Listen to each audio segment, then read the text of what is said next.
Lincoln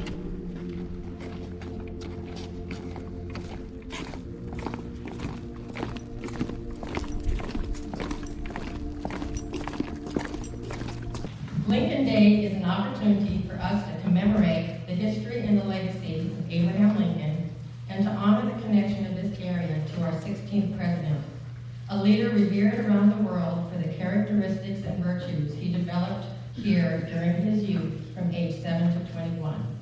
Together we participate in a program of education, inspiration, ceremony, and song.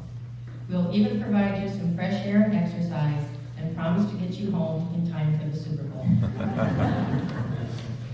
We're so gallantly streaming, and the rocket's red glare, the bombs bursting in air, came through for the land of the free and the home of the brave.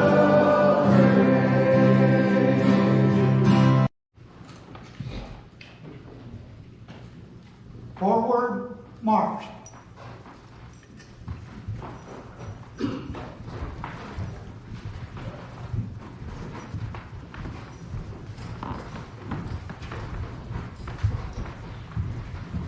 But it seems that one of these days that Abraham was home. There were a bunch of other kids running around the place.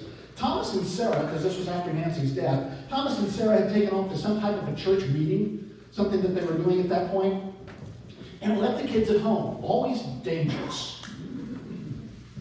And it had been wet, and there was mud puddles. How he came into it, I don't know. We always see these somber pictures of Lincoln because in those days, you your pictures, you didn't do the smile thing, but you could see the laugh lines on his face everywhere through there.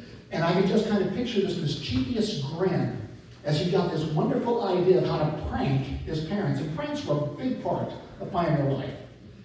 And so what he did was very simple. Everybody was barefoot, so he took this kid, ran his feet through the mud puddle, maybe more than one, turned the kid upside down, and let them walk on the ceiling. Muddy footprints.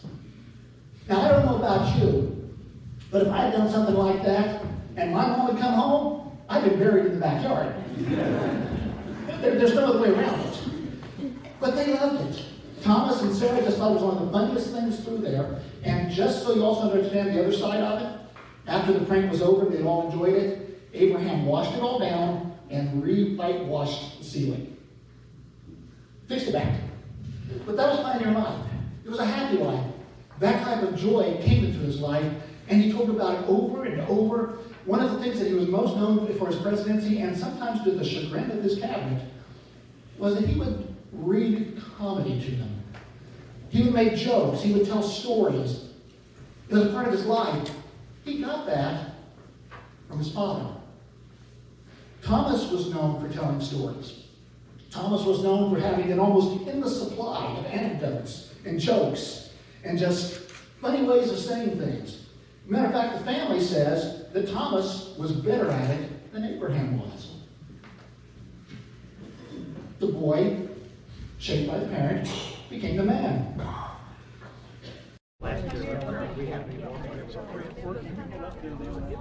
Forward, march.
come to Indiana to preach a funeral sermon for his mother.